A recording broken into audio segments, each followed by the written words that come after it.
Party को बहुत बहुत धन्यवाद देंगे, खासतौर पर श्रद्धेय माननीय श्री नरेंद्र मोदी जी, माननीय हमारे प्रधानमंत्री मोदी जी, हमारे माननीय गृह मंत्री साहब अमित शाह साहब, हमारे माननीय भारतीय जनता पार्टी के प्रेसिडेंट जेपी नड्डा साहब, हमारे माननीय जम्मू कश्मीर के प्रदेश अध्यक्ष सच शर्मा जी, हमारे माननीय तरुण चुग साहब, हमारे माननीय अशोक कौल साहब, माननीय श्यामलाल शर्मा साहब, भारत भूषण साहब, और इन सबको इनके आशीर्वाद के लिए और इनके नेतृत्व के लिए हम सबसे पहले इनको बहुत बहुत धन्यवाद कहेंगे। ये हमारे लिए सिर्फ एक टिकट की घोषणा नहीं है, हमारे लिए ये एक मौका है। श्रद्धेय माननीय श्री देवेंद्र सिंह राणा साहब ने जो कदम की पहल की थी, जिस सफ़र की पहल की थी, उसको आगे बढ़ाने का और उनके जितने भी सपने थे उसको साकार करने का। हम नगरोटा वासियों को ये आश्वासन देते हैं कि जो जिम्मेवारी हमें पार्टी ने दी है हम उसको पूरी तरह से निभाएंगे और जो भी कार्य राणा साहब नगरोटा कॉन्स्टिट्यूंसी के लिए करना चाहते थे उनको पूरा करेंगे और आपके आशीर्वाद के साथ नगरोटा कॉन्स्टिट्यूंसी को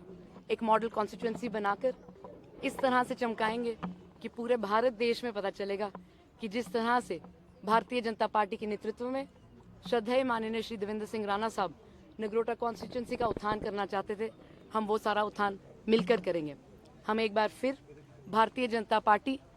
श्रद्धेय माननीय प्रधानमंत्री मोदी जी को, माननीय अमित शाह साहब को, सच शर्मा साहब को बहुत बहुत उनके शुक्रगुजार हैं, उनको शुक्रिया करते हैं कि उन्होंने हमें ये एक मौका दिया है। और हम लोगों को ये वादा करते हैं कि जिस तरीके से हर भाजपा का कार्यकर्ता कर्मठ तरीके से और पूरे निष्ठा के तरीके से कार्य करता है, हम सब मिलकर इस कार्य में डटे रहेंगे और आने वाले चुनाव में जिस तरह से राणा साहब ने भारतीय जनता पार्टी को सबसे बड़े मार्जिन के साथ जिताया था, उस तरह से आज से ही ये पहल हो गई है कि ये सीट जो थी वो भारतीय जनता पार्टी की थी और भारतीय जनता पार्टी की रहेगी। बहुत बहुत धन्यवाद। फीमेल एम्पावरमेंट और यंग एम्पावरमेंट की भी एक प्रतीक है, क्योंकि आपको एक वुमेन एम्पावरमेंट, और क्या लगता है ये भी एक बड़ा चीज़ है जो बीजेपी ने किया है आपको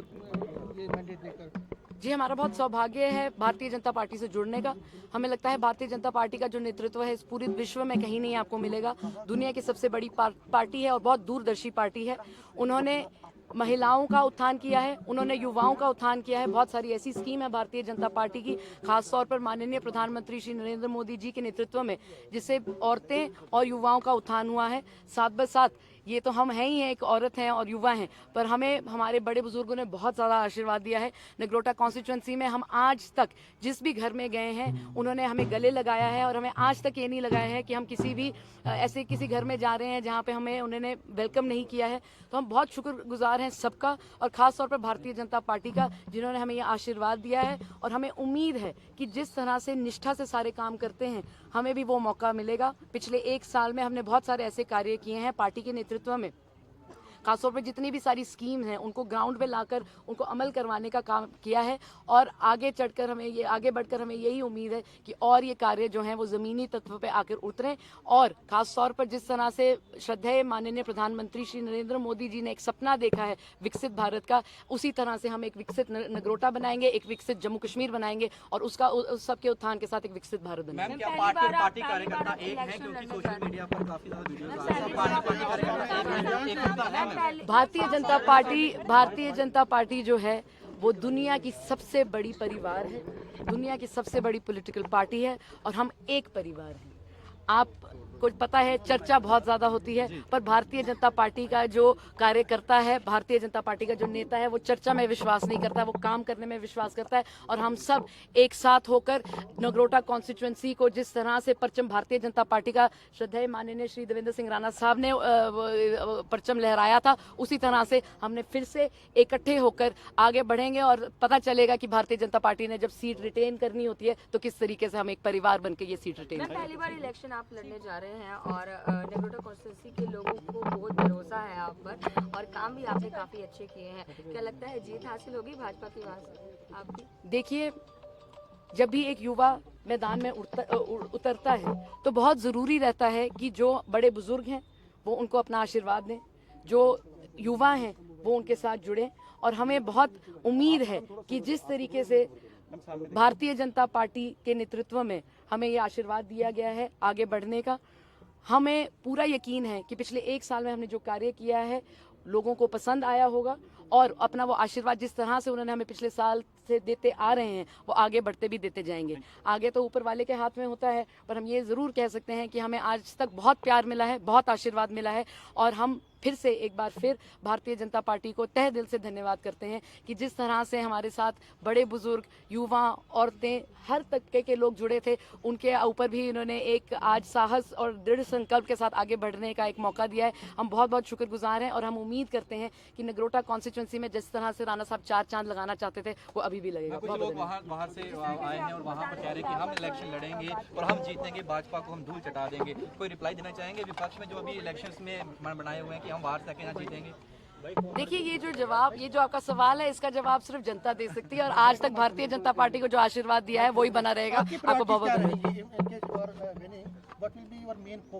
नगरोटा तो है ही, बट ओवरऑल जब आप असेंबली में जाएंगी तो जम्मू कश्मीर के जो बड़े इश्यूज हैं उनको किस तरह से आप उठाएंगे और क्या क्या इश्यूज हैं नगरोटा के साथ साथ दूसरे भी इश्यूज? सबसे पहले तो हमें ये लगता है कि श्रद्धेय माननीय प्रधानमंत्री श्री नरेंद्र मोदी जी के नेतृत्व में बहुत सारी ऐसी स्कीम्स हैं जिसमें हर तबके के इंसान के उत्थान के बारे में पहले ही सोचा गया है। जिस तरह से माननीय प्रधानमंत्री मोदी जी कहते हैं सबका साथ सबका विकास, हमें उम्मीद है कि जितनी भी सारी स्कीमें हैं उसको लागू करके नगरोटा कॉन्स्टिट्यूंसी में एक पहल की जाए कि और लोगों का उत्थान हो सके। मैं आपको एक उदाहरण देती हूँ, जैसे प्रधानमंत्री मोदी जी का विकसित भारत रोजगार योजना है जो अभी हाल ही में ही अनाउंस की गई है, उसकी इम्प्लीमेंटेशन शुरू की गई है। मेरी कोशिश यही रहेगी और उम्मीद यही होगी कि ऐसी स्कीम्स को लाकर लागू कराकर कि जो नेतृत्व से श्रद्धेय प्रधानमंत्री मोदी जी ने एक सपना देखा है विकसित भारत का, उसको जमीनी तौर पर लेकर जाएं। क्योंकि ये मुझे लगता है कि माननीय प्रधानमंत्री मोदी जी ने हमारे लिए बहुत आसान कर दिया है। उन्होंने हमें मार्गदर्शन भी दे दिया और बता दिया है कि लोगों को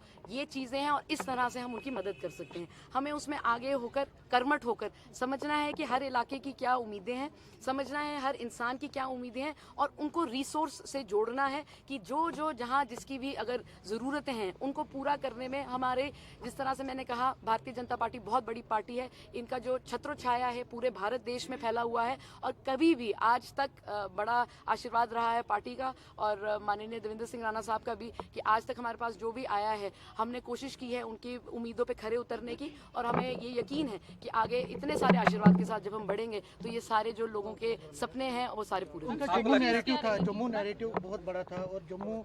की एम्पावरमेंट के लिए उन्होंने एक विजन भी, डॉक्यूमेंट भी जारी किया था, काम कर। तो क्या आपको लगता है कि अब आपके पास अगर पावर आती है तो उस पर काम होगा? जी, पहले हमें नगरोटा कॉन्स्टिट्यूंसी को आशीर्वाद देने दीजिए, फिर हम आपसे आगे विजन डॉक्यूमेंट जो बनेगा उस पर बात करेंगे। क्या स्ट्रेटजीज रहेंगी आपकी इस इलेक्शन को लेकर? मैडम अगर सारी स्ट्रैटेजीज आपको बता दी फिर आप ब्रॉडकास्ट कर देंगे, फिर हमारा क्या? मेरी सिर्फ एक स्ट्रैटेजी है जी, जितना मुझे आज तक आशीर्वाद हमारे बड़े बुजुर्गों ने दिया है, हमारी माताओं बहनों ने दिया है, हमारे युवाओं भाइयों बहनों ने दिया है, वही हमारा आशीर्वाद अगर वो बना रहे। और हमारा स्ट्रैटेजी सिर्फ यही है कि जिस तरह से उन्होंने हमें गले लगाया है हम उनकी उम्मीदों पर खरे उतर सकें। जनता वहाँ की जो है वो ट्रिब्यूट सच में देगी और रिकॉर्ड जो है वो सारे ब्रेक हो जाएंगे इस सीट पर जीतकर? देखिए, हम घर घर गए हैं और आप मानेंगे नहीं, कुछ दिन पहले भी जब हम गए थे तो एक बहुत बड़ी बुजुर्ग औरत थी, वो फूट फूट के रोने लगी थी। श्रद्धेय माननीय श्री देवेंद्र सिंह राणा साहब की जगह ना कोई किसी के दिल में ले सकता है, ना शायद सियासत में ले सकते हैं। वो जिस तरह से एक दिली तौर पर लोगों से जुड़े थे, हम सिर्फ ये उम्मीद कर सकते हैं कि जिस मुकाम पर वो नगरोटा कॉन्स्टिट्यूंसी, नगरोटा का हर घर, नगरोटा का हर परिवार, नगरोटा का हर इंसान देखना चाहते थे, हम भी उस पर खरे उतरें और उनका सपना साकार करें कि ये जो मेरा परिवार है इसका उत्थान हो और हर तरह से हो। एक